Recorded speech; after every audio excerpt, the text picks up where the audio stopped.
Well, all right, here we are. It is Tuesday, and if it's Tuesday, 11:30, this is Seattle Sports Weekly. I'm Mazvita Maraire, your host, and so excited today. I don't even know where we're gonna go, but we're gonna go somewhere because with us is Percy Allen. That is our special guest. So he's gonna come on and just talk. We're going to talk everything basketball. We can talk high school, we can talk college, pro, and then I have a special tribute that we have for everybody, and that is I did a Gus Williams interview. There we go. I'm just kind of fixing the camera a little bit for y'all. There we go. And with the new technology, high resolution. But yeah, so we're gonna Gus Williams interview that I did when he was here when the Sports Commission did they honored the Sonics. So we'll play that audio cut, watch a couple highlights. We'll talk Sonics again. We'll just talk all things basketball. We'll even talk high school.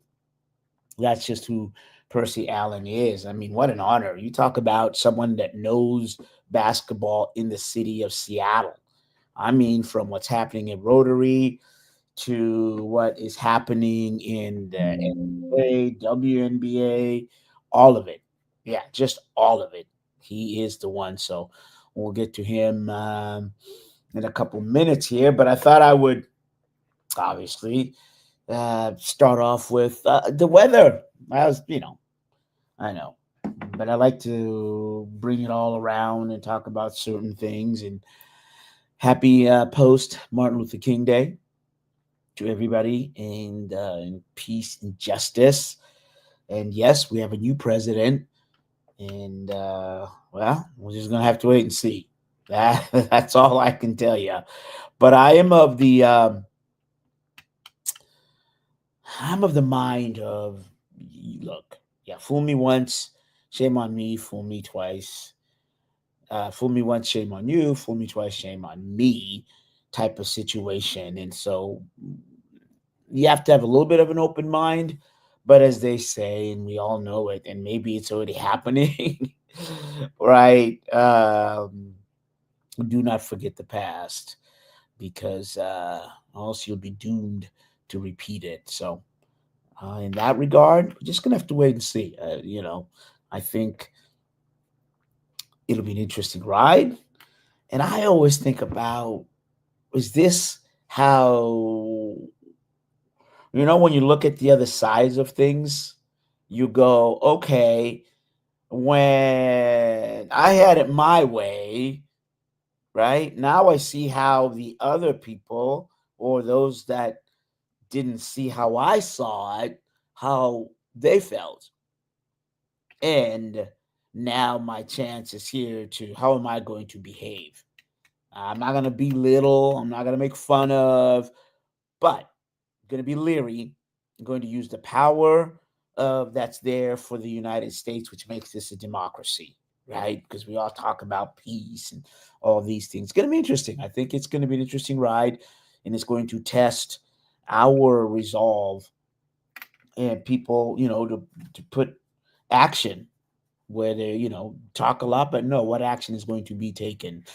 Look, this country has gone through worse, even when you go back to, let's start, where can I go? With indentured servants, with slavery, the Boston Tea Party, board, Brown versus Board of Education, civil rights, the women's suffrage, all those things, 3 strikes you're out, the war on drugs, all those things. I think if you take those things into account and who we are and what we can do as a nation, both sides, that's the great thing about America. Let's be honest. We do have some choices that in other countries they don't.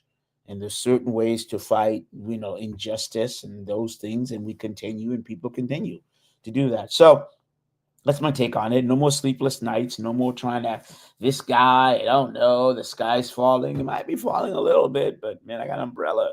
and I'll stay inside and weather the storm, if you will. So there you go. Just in terms of the overall, yeah, sports. It's an overall sports. Ohio State beat Notre Dame. An impressive game. I thought that it just goes again to show you Ohio State was faster, bigger, better. Marcus Freeman, the coach of Notre Dame, did the best that he could and did some good coaching there. Some connections. G. Scott. G. Scott Jr. plays for Ohio State, and we all know G. Scott. He's a friend of the show and personal friend and things like that. So he was there. It was great, that his son was there and, father, son. So shout out to the Scotts. And I haven't talked to G. Scott Jr. for a while, but a fine young man, the times that I ran into him. Just an amazing, amazing kid who's grown up to, as I said, amazing young man. The other one, Jeremiah Smith. And Smith, what is that? It's not, Smith is a common name, right? But Jeremiah Smith is cousin to Geno Smith of the Seattle Seahawks. So there you go. Some connections. I'm sure there's other ones, but those are the ones I was able to pull out. And speaking of the Seattle Seahawks, you're kind of saying, what is going on? Well, they're continuing their assistant offensive coordinator search. And a ripple kind of came in yesterday. It started Sunday when the Detroit Lions lost to the Washington Commanders, Bobby Wagner, and also Dan Quinn. Seahawks connections everywhere. But in terms of closer to home with the Seahawks offensive coordinator search, the Chicago Bears hired because the Detroit Lions are out. So the Commanders continue. They're playing for the NFC Championship game. They win that game, and then they will what? Then they'll go to the Super Bowl. Now, the NFL rules say that once a team is out of the playoffs, you can request to have an interview with that individual. So the Detroit Lions lose. The Chicago Bears had an interview, and they quickly hired Detroit Lions offensive coordinator Ben Johnson as their new head coach. Great move. What does that have to do with the Seahawks? Well, the deal with that is the Seahawks were looking at, and they still are, at Lions offensive line coach Hank Fraley. Now, Fraley actually is coming in for a second interview this Friday. It had been believed that once Johnson was hired, that Fraley was off the table. That is, off the Seahawks. They had one interview with him. So many thought no, and it might still happen that Ben Johnson would then bring along Fraley as offensive line coach, and that's what a lot of coaches do, right? The head coach, they'll offensive coordinator, they will always they're linked with that offensive line coach. The reason is obvious. The offensive line coach works with the linemen, but more intricately, it's about the gaps, the schemes, and where they're running, and those kinds of things. And if the offensive line coach and the offensive coordinator, they're intertwined, and so they have to be on the same page, if you will, because one's calling the play based on the conversations and what the scheme that they have drafted up. And nobody knows how to draft up that theme better than the offensive line coach, because he's able to say, hey, we're able to run through the A and the B gap, or no, let's do more jet sweeps, or no, let's go outside the edge. And that's why right now, if you notice the Seattle Seahawks, Scott Huff, who came along with Ryan Grubb, is still in limbo, because head coach Mike McDonald said, you know what, I'm going to let the offensive coordinator make the choice of whether to keep Scott Huff or bring in someone new. So that is where that stands. And Fraley is the third coach. The Seahawks have had 2 interviews with Minnesota Vikings assistant defensive coordinator Grant Udinsky, and also New Orleans offensive coordinator Clint Kubiak. I think both of those are good. You know, the Vikings and the Vikings had a good run game, and so that's kind of balanced offense. That's kind of what Mike McDonald is looking at. Number one, you got to run. You got to run the game. You got to be able to run the ball, and that is the name of the game, if you will. And also the New Orleans Clint Kubiak. Again, the Saints had a good running attack, and again, that's what McDonald is looking for. And we talked about this with Corbin Smith last week. And really, if you're saying, well, what do you mean? McDonald wants a team that will be able to run, dominate the first, win the early downs, first and second, maybe not get to third down, but get to third and manageable. And in addition to do that, to be able to do that, what McDonald envisions is a team that, let's say there is 5 minutes left in the game and you have the ball. The thing in the NFL now is, can you grind out the clock? Can you run out the clock, basically, with 4 or 5 minutes left? Can you take the ball downfield, control the clock, and then score when you need to, but not too early? That was the issue. We talked about this last week. That's where Grubb, his mindset was to score as quickly as possible or use the pass more. And McDonald was like, nah, bro. You got to be able to run that 4 or 5 minute offense. So there you go. The Seahawks also interviewed Thomas Brown, who was the Bears interim coach. I don't know if I have a second interview with him. And for me, the troubling thing I saw was like, wait a minute, Leslie Frazier interviewed for the Dallas Cowboys job, and let's hear, obviously, and he was assistant head coach to Mike McDonald and really helped him.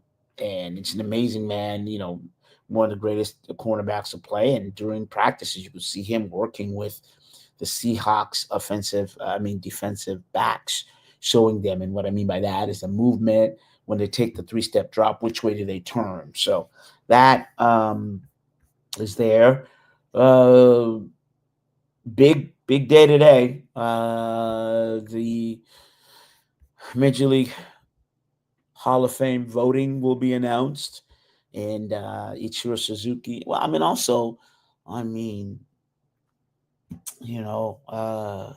Hernandez is there as well, but I just don't know if Felix Hernandez will make this round. But he's on there. But most people are looking at Ichiro Suzuki being a first-time ballot into the Hall of Fame. So, he's legendary. 2001, he led the American League with 350 batting average while leading all of baseball and with hits, 242, and steals. And he had 10 consecutive Gold Glove awards. So, there was always this thing about, he played, years over there in the Japanese league, the Nippon League. And he won no 19-year-old rookie, mind you. But I think it's amazing that when he did, he came here, played 19, yeah. So in Major League Baseball, 19-year career, and just amazing, what he's done. So there is no doubt now, and that's what it's about. All right. So as I said, just so honored to have our guest coming on. And man, I tell you, as I said, nobody knows more about basketball than Seattle does, and will than Percy Allen. I mean, he'll tell you right now, what's happening with the Rotary Boys and Girls Club, or what's happening in the high school, what's happening in college and in the NBA, and he knows it all. And as I said, we're going to pay a little tribute to the Sonics, but right now, let's bring on the one and only, the great Percy Allen. Oh, my main man, Maz. You know, I should have you do my intros everywhere. That was awesome. Thank you. Well, you're welcome, but it's the truth. Like I didn't have to make nothing up. You know what I'm saying? You just go Percy Allen. Oh Well, yeah. the rotary part, I don't know if I'm scouting sixth grade, sixth graders at Rotary. That might, well, you know what? Let me take that back. I have a sixth grader at Rotary, and I'm often at his. So you know what? You're actually kind of spot on there. Yeah. I knew that. See, welcome. Happy post delayed or post Martin Luther King Jr. Day. Yeah. Yeah. Thank you. And Happy New Year to you. I don't think I've seen you this year. No, no, not at all. And I'm still gonna. We have a lunch. I told you I'm gonna take you to that Sarafina, the Mexican, Yeah, man. the Yeah, man. African restaurant over there. And so, yeah, that's still on there. I haven't forgotten, and I need to be a man of my word. You know how hard that is. Well, you're so busy. So that's what it is. Like you're here, you're there, you're everywhere. So I get it. So just let me know when, and I will clear my schedule for you, as I do. See, I told you. I told you all about basketball is one thing, but what a great man. So appreciate you for that. Yeah. Now you know I don't control the sound effects, but the great D Money does. So I don't know Yeah, if I told you, but I had an interview with Gus Williams. So we talk about a yeah. little bit when he was here a couple years ago. So we're gonna play that, and then we can Mhm. just talk. I have some grainy highlights, and then we can talk Sonics, and then we'll just. I mean, man, Percy, like I told everybody, we'll just take it wherever it goes. But let's D Money, can you pop up the Gus Williams interview? Spin. What are you up to and what's going on? Well, I've been living a quiet life down in Myrtle Beach, South Carolina, and the people of Seattle have been so nice to congratulate us and get us back to Seattle for the reunion. And it's been great to see these guys after 30, 40 years. I mean, I come out to Seattle 2 3 years, two times a year anyway. But I see the guys, Wally, Fred, Jack, Lenny, they live here, but there's half of the team that don't. So it's really great to see those guys after all this time, and we didn't miss a beat. I think we jumped right on in, giving each other the business, and start reminiscing about the good old days. And you know, you never know when you kind of bond together. Mm-hmm. But how special is it now to see that? You know, I mean, as years go by, you know, relationships get even more sweeter. It is. Just you called it. I think it doesn't come easy. I think I've been playing basketball since I was 5 years old, and I've been on many teams. And my high school team and the championship years, those are the two teams that are really bonded well with each other and could never replace that. When we talk about execution tenacity, let's go back to your playing days. And what was that drive? Because when you went to the basket, you were on your way.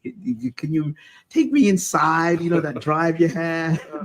I don't know. It's competitive. I think everybody in NBA they have it. You know, you don't get to the NBA not being competitive, and just some people have a little bit more than others. But with our team, the way we push each other, the way we help each other, it just makes that even more intense. The drive. So I think all of that really helped winning, and that's all. The bottom line is winning.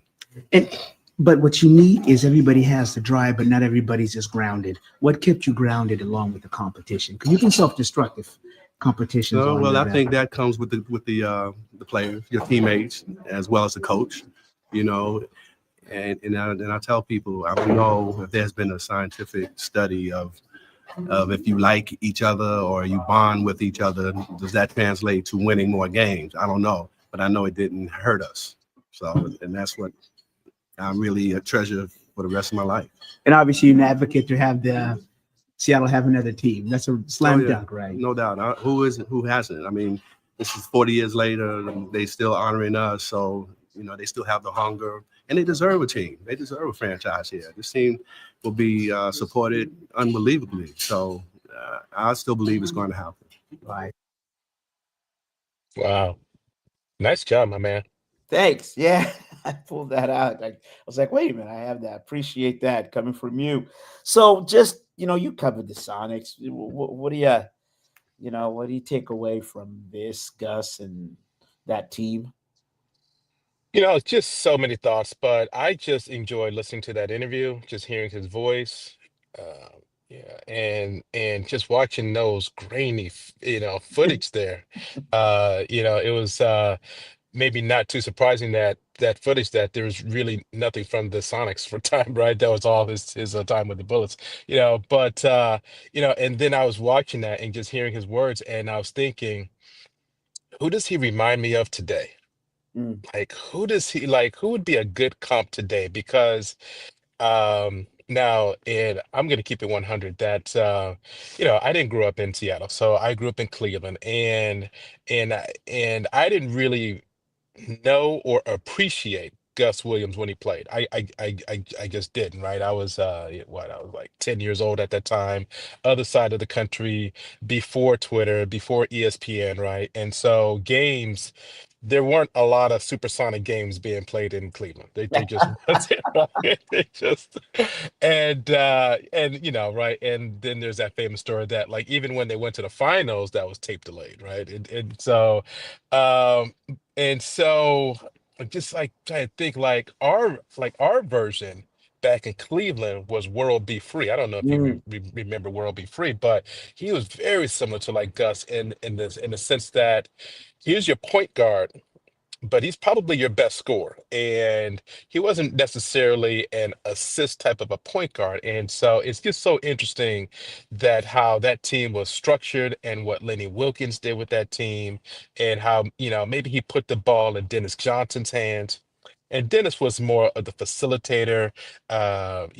JJ was more of the facilitator. I mean, JJ was a point forward even before there was like point forward. And just right, like we could talk about those teams like all day long, and with Sigma, and then with Marvin Little, later, and just how that team was composed. But your point guard wasn't your assist guy. Like, your point guard was there to score. And mm. and so just watching those, like, that footage there, that mid-range game too, like, just drive down, step jab, and I'm gonna pop right here, bam. And like, he knew, like, he didn't try to go for a rebound. Like, I'm gonna shoot this, and I'm walking back the other way, right? And like, he was just so good that way. And that nickname. I mean, just this was back when everybody had a nickname, and his was so good, right? The Wizard. I mean, just, come on. I mean, so that's what my quick takeaway was, just from listening to that interview, watching those films. Like, I'm trying to think, okay, could that style even work today? I don't know. Because there's so much on this three ball now, and so you got to shoot the Mhm, three, and like mhm. driving, and the mid-range game has been so de-emphasized. But I would like to think that great players would always find a way. I don't care who you are. Great players will adapt to today's game, and Gus Williams was a great player. And the Seahawks get the credit, get more credit more about how they were in the community, but it seemed like part of the reason why people want the Sonics back wasn't so much the championships, but who they were in the community. Oh, Is most that a definitely, fair yeah. statement? Oh yeah. So again, I'm not gonna fake the funk that I wasn't here, but I hear the stories. Right? Yeah. And so if you talk to those guys, yes, you are very much spot on that they were in the community, that they lived here, and that they interacted. And this was just a different time in sports, to where, like, your sports heroes and superstars, they were accessible. They were hands-on. They were at the local watering hole, right? Mhm. Either, if not after the game, like, sometime that week, like, you could see them. With like Lenny Wilkins, like, I talked to Spencer Haywood like all the time, who, like, I mean, like, he would host, like, these block parties. Man, I wish I was around back then. Oh boy, I tell you, man, these young folks nowadays, they have no idea how good it was back. I mean, like, imagine a Spencer Haywood block party. You know what I mean? Oh boy. And so I mean, they were just around and accessible. Who tells this great story? Dale Ellis tells, and like this is Dale Ellis, who was, this is somewhat aloof, right? I mean, Dale wasn't touchy-feely at all. I mean, Mm-mm. Dale wasn't, like Dale was a little prickly and, like it took a little while for, but like Dale would tell these stories of just like hanging out in Seattle and just intermingling with, just fans and just spectators. And so in the community, yes, very much more so, very different than today's era of where the superstar with just players in general, that they do their thing and yet you may never see them anywhere but there or at some organized event. These guys were very much your neighbors. I mean, truly, like they were your neighbors. They lived in Mount Baker, right? Like they Yeah, lived that's right. in like Seward Park, right? They lived around Leschi. I mean, back then I think it was called the Leschi Lake Cafe. I mean, like Yes, guys would yes. just Oh that's no, my put it hangout. on mute. I know. I shouldn't have gave it away, but and like man, if Oh. boy, I tell you, you know what, they should give me some like money for all of the bits. So yeah, I mean, like that's where folks would hang out, and like even still, like you can kind of go down and just kind of see some of the old, old heads, and they can sort of gather. And so yes, very much so. That's a long-winded way of agreeing with you and saying yes, they were very much in the community. Nah, man, appreciate appreciate the words. Yeah, because I think the Gary Payton and Sean Camp and also Detlef kind of embrace that, and a couple of them are still around. But I think it all started with, like you're saying, the older Sonics generation, if you will, to this point. And then, are they going to get a team or not, Percy? Sonics coming. When are they coming? Are they coming? Because I would say yes. So the short answer is yes. Now the real part is the win, right? Yes, they are. I think we know who the team, or like we think we've identified where the cities are, Seattle, Las Vegas. It's just a matter of when do they have to come in together. Now that's just going to be the part now, right? Like that's what mm, I'm wondering now, that because it appears that Seattle has more of its ducks in order, right? They've identified a potential ownership group with the Kraken, folks there who have done a fantastic job just in terms of, I mean, obviously, there was some, like they've got to now rework it now just with the like passing of the Kraken owner. But I think that they have their sort of ducks in order lined up as to how it would work. The arena looks great. But now you take a look at Las Vegas. I don't know who the ownership would be. We think we know where the arena is, but that's not quite done yet. So, yeah, it's just a matter of, is it Seattle by itself and then you wait for Las Vegas for a while, or do you try to bring two teams together, 32, which is more symmetry there? You don't have to make all of the changes. So, I think it's a matter of yes, it's going to happen. When is it going to happen? Now, that being said, too. Um, I've been asked this question ever since they left. And so this is dragged on, right? Yeah, I mean, like we just have to just sort of say that part too, that this is, and I could say 6 years ago, I thought, yeah, we are closer. We're closer. And so yes, we're closer than what we were before. Now, does that mean, this is gonna happen in 2026? That's pushing it. Like we all thought that that a some type of decision would have been made by now. Like at least at the All-Star game. If nothing happens at the All-Star game, then you can take 26 off the board. We all thought that once the TV deal, the multimedia contract was like settled and like signed, that like that was going to be okay. Now they're ready to tackle expansion. But then it seems like, well, something else has came up. It's the sale of the Boston Celtics, right? And so now that seems to have Adam Silverman's attention. And so let's see what the Boston Celtics go.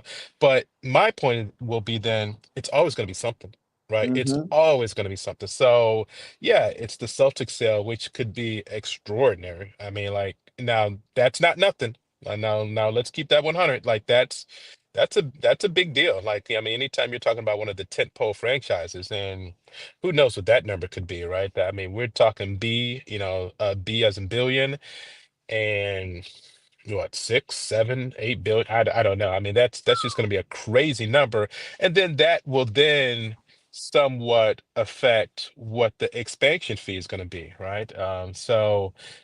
Yeah, that's always a big number, but there's always going to be a sale of the team. If not what's happening with the T-Will situation, right? There's always going to be something. So, um, but I do think let's keep an eye on what happens at the All-Star game this year. um I really thought some type of decision, at least, at the very least, and it's not like we, like I'm expecting Adam Silverman to say this, but if he says we're organizing a committee, Right. we're organizing a committee to take a look at, then that's there you go. All right. Okay. Well, that's more tangible. That's more all right. Still doesn't mean, you know, still doesn't mean 2026, still doesn't mean, start, lining up for tickets or anything like that. But that's more tangible that, like, okay, like now, something more has happened. All right. Thanks, Percy. Hang on. We're going to go on break. We got to pay a couple of bills here. We'll come back, talk WNBA, Kelsey Plum, and whatnot, what have you. All right. So this is Seattle Sports Weekly. I'm Mazvita Maraire. We have the great Percy Allen with us. We'll be right back. Ladies and gentlemen, are you ready for this? This is Rainier Avenue Radio .world, the station that cares about our community. Hey, Seattle. Here are some storage tips to love food, stop waste. Onions make potatoes sprout faster. Keep onions away from potatoes. Ripe bananas give off a gas that makes the fruit around them ripen faster. Store bananas away from other fruits. 40% of food in the U.S. goes uneaten. Save money, save food, save the planet. Visit Seattle Public Utilities for more tips. Greetings. This is your host, DJ Neftali, Rainier Avenue Radio .world, the best DJ in the Seattle area. You can catch me every Monday at 8 p.m. on YouTube. Like I said, this is DJ Neftali, the best reggae in Seattle, Washington, the best radio station, Rainier Avenue Radio .world. Come on, right? What it do? It's Maharaji from the Emerald City Posse, and I like to talk about my legendary brother, DJ Nasty Ness, who's been going through a difficult time lately because of some medical expenses. As you all know, he was in the hospital for a while, but it took toll. And what we need to do is come together and help this brother out. Go in the pockets, grab them lint balls with all them change and everything you can get, and go to GoFundMe.com, support Nasty Ness Rodriguez Road to Recovery. It'd be much appreciated. Ness has done a lot for the town, and we all need to come together, man, and help support this brother. Tune in to Real Estate and Money every Tuesday afternoon from 2:30 to 3 here on Rainier Avenue Radio .world. Join your hosts Violetta Strash with John L. Scott Kent North and Tina Lombard with Guaranteed Rate Affinity. They'll help you navigate the waters of our volatile real estate market and offer you some guidance on how to make your hard-earned money work to make your dreams come true. Learn about current trends, get tips on financial matters, and have fun, interactive discussions about your home inside and out. That's Real Estate and Money. A new law is helping people save more money on prescription drug costs. You may also be able to save. With Medicare's Extra Help program, your premium cost can be zero and your out-of-pocket expenses are low. Who should apply? Single individuals earning less than $23,000 a year or married couples earning less than $31,000 a year. Even if you don't think you qualify, you should still check out this program. Visit ssa.gov/extra help. Medicare costs are covered by the U.S. Department of Health and Human Services. Would you like to see when your favorite Rainier Avenue Radio show comes on? Check out our show schedule, updated weekly at rainieravenuradio.org. All right. We are back. I'm getting flack about I got to do a better picture of our special guest of Percy Allen. Man, I'm trying to work Photoshop, but anyways, Percy, thanks for hanging out for the second half of the show. We appreciate that. All right, so what we're going to do is we're going to talk a little bit more of basketball. We're going to talk about Kelsey Plum and everything else. Hey, I'm sorry. I would be remiss if I didn't. I was listening to the commercial, and I totally forgot to mention, when we were talking about Gus, that there is a GoFundMe that's being organized by James Donaldson on behalf of Gus Williams, who is trying to help the family. Gus passed away. I want to say he was in Maryland at the time, Yep. and they're trying to get the body back to Mount Vernon, his hometown of Mount Vernon, New York. And so there's a GoFundMe that was that went up last week, and if anybody who There it is. Perfect. contribute to that GoFundMe to help the family bring Gus back home. Thank you. Perfect. Thanks. And thank you, D Money, for putting it up there. So there you go. There it is, the Honor Gus Williams with the GoFundMe. All right. I guess I would be remiss. Well, all right. I'll read the ads at the end. But so let's go UW basketball. Wrote a, as you always do, amazing piece on Kelsey Plum. Just what was retirement? What does Kelsey Plum mean to, I would say, what did she mean to UW basketball? And what did Kelsey mean to UW basketball? And why is her number getting retired? Oh, is retired. 10 forever, if you will. Oh, wow. So again, man, I start with the points, right? Because it's hard not to start with the points. And obviously she was so much more than the points. But let's start there, right? Because that's just a good, and as I said, she's so much more than the points. But when she finished her career, she scored more points than any woman, well, no, yeah, she was a little bit shy of Pistol, but she had scored more points than any woman in Division I basketball. I mean, my goodness, at Washington in 4 years.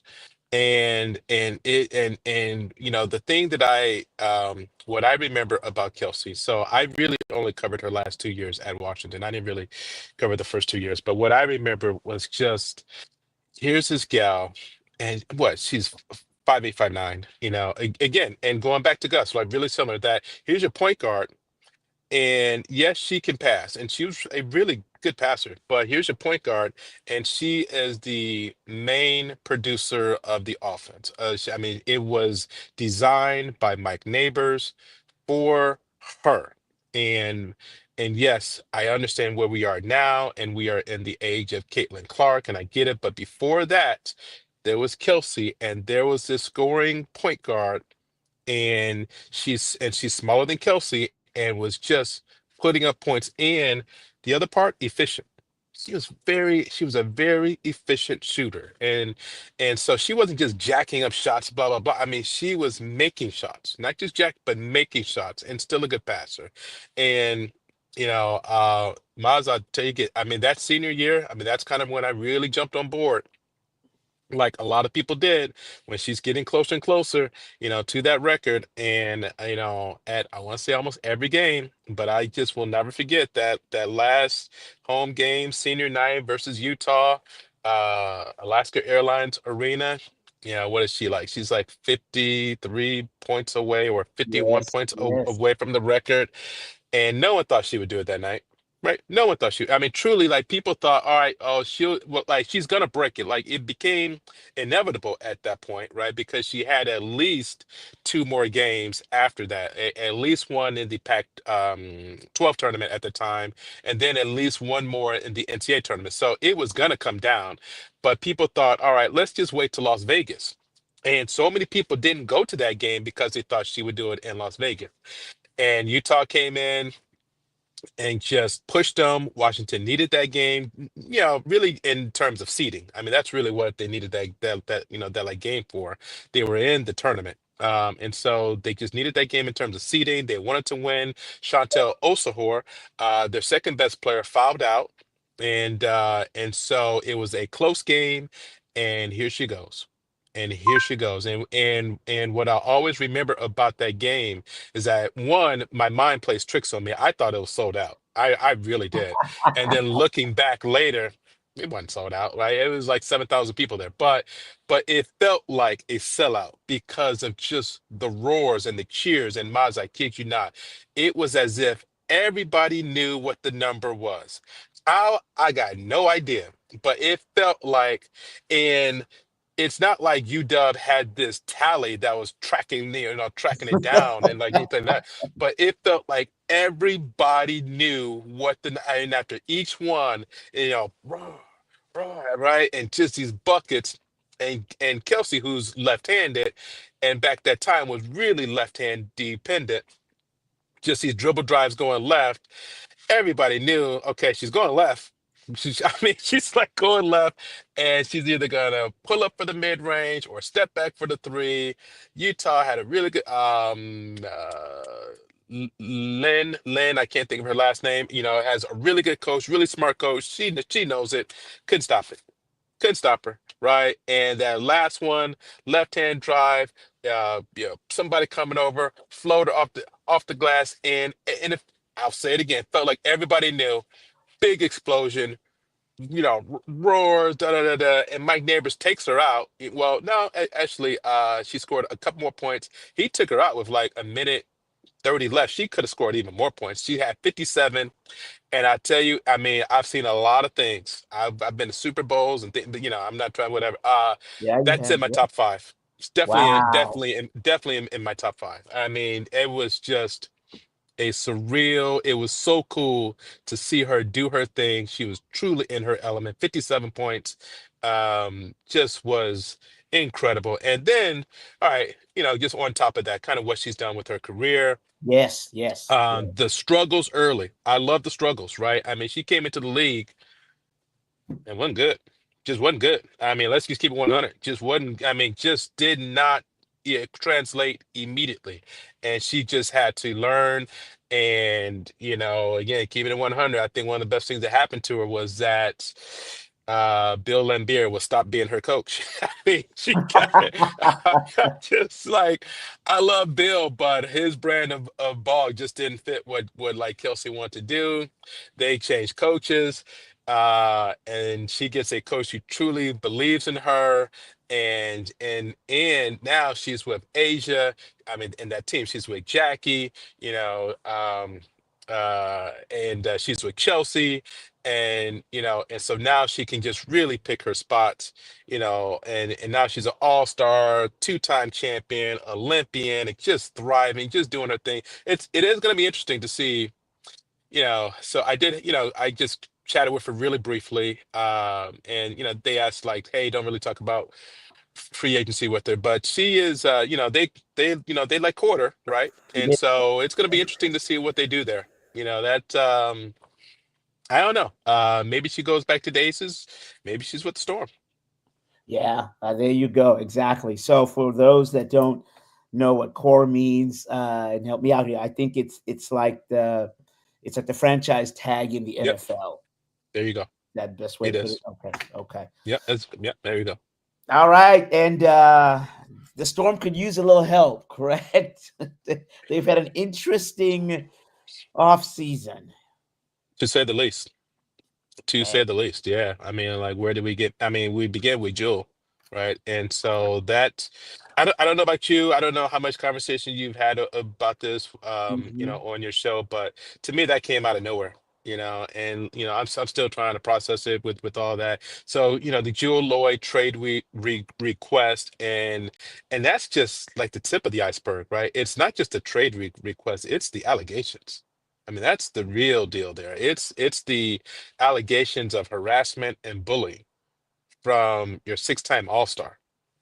That's not, that's real. That is real. And so I can only imagine what the franchise is going through. Jewel Lloyd was the face of the Storm. Let's just after the retirement of Sue Bird, Brianna Stewart leaves in free agency. It is Jewel's team, and they gave the keys of the franchise to Jewel. I mean, they put her on everything, all the promotions and marketing, and on the on the billboard, all of that. And she thrived with it, right? After that, she led the league. Set records, set like scoring records. 2 years ago, last year, still an all-star. Her shooting averages dipped, but they won. But they went to the playoffs, right? And then to have that type of off season to where the allegations come out and then the trade request. So it is going to be very interesting to see where they go from here. Yes, they could use help. Or it's going to be interesting to kind of see how that goes. I mean, if I had to cut to the chase and get to the end of the story, I'll probably trade to some team for a draft pick, high draft pick. And I said the Kelsey Plum deal. I mean, I don't know how that happens. Probably not, but probably something what Chicago did last year with Kalia Copper, traded her to Phoenix, got a high draft pick, got something comparable, in terms of player, and then went on their way. Yeah, betrayal, I would say the word that comes to me, and that's on both sides, right? You said that, I didn't. Well, I can because I know. Well, I mean, really, if we take a philosophical, relationship, right? We all know about relationships, so there's a feeling of betrayal by both sides here, and I'll take the reins on this a little bit because, I mean, you put a better spin on it for Jewel. I was a little bit like, because if you read in the allegations, it's very interesting about who when the third party came in and made said no, there was no allegations, but obviously, what the rule of the law, that's fine, but from the personal perspective, I mean, it's trust lost. I could have said trust lost, but then it's interesting that I don't like to do too much controversy, but the trainer and all that stuff, there's a lot there. There's just a lot there, but as you and I have always done, we'll keep it 100, keep it above board. I can't think of a worse thing happening to a franchise that prides itself on being on the front end, of women and, doing all those things. I mean, we can say that, it's got to be, to your point, it's got to be devastating. You know what I'm saying? For them, given who they stand for. Not going to take sides. But like you said, what's that going to look like, on the court and then off the court, right? Because you got to balance those two things because they've always, the Sue Bird and everything else, as you said, they've always stood about community and, empowerment. And right now, there is, let's say, trust lost within, I don't know how deep it is with the players. And then, and then the community, they know the community's asking questions. So that'll be interesting, an interesting situation.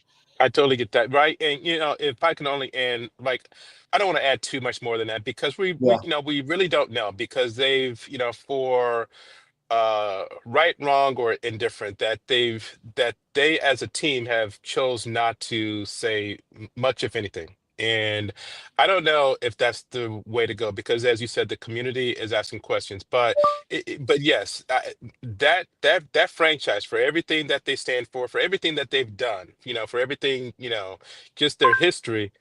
This goes.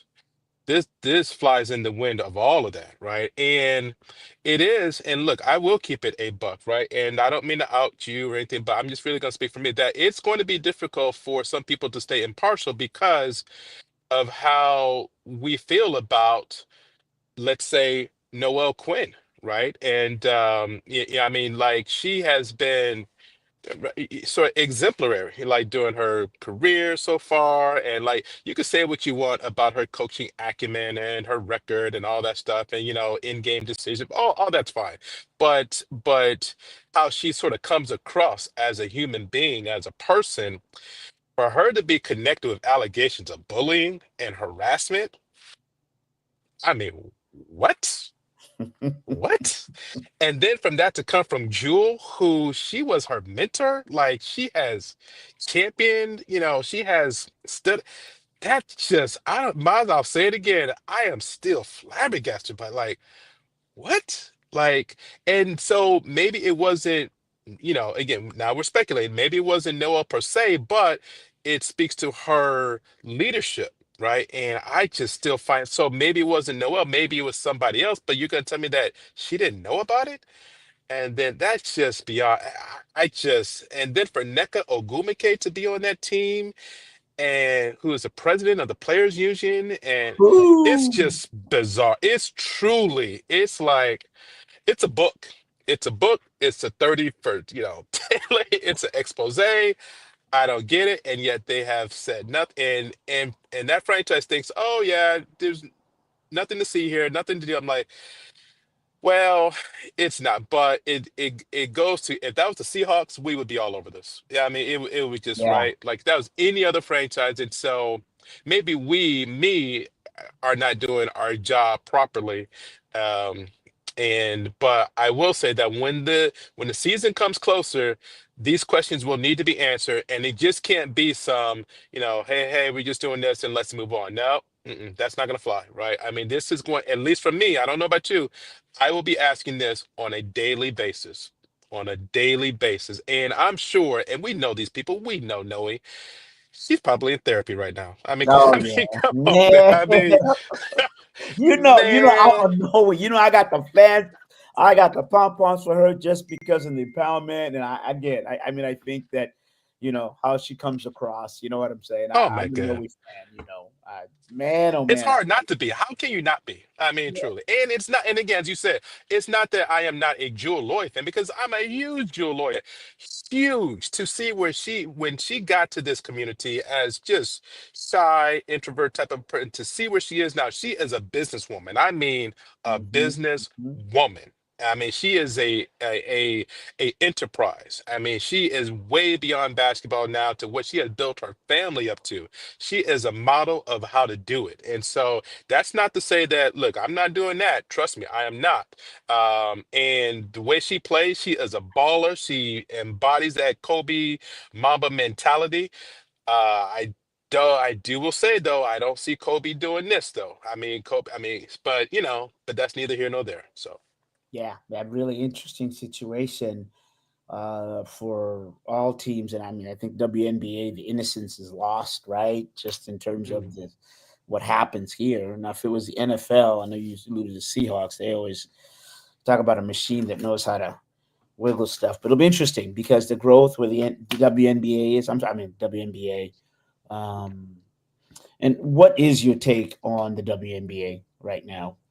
Just in terms. well, obviously this is going to be huge here, right? I mean, they've got to figure out their CBA going forward. This is going to be huge. That they have the new uh TV deal, which is great. They are flush with money. Now it's just to the point of how do you divvy up the money? I mean, how much are you going to give the players, right? Right now, the max player, max salary is like 240 and some change.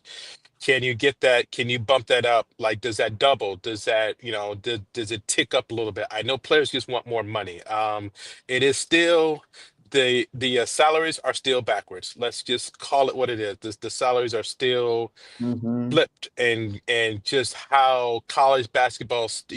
I mean, players can make more money in college basketball than as a pro.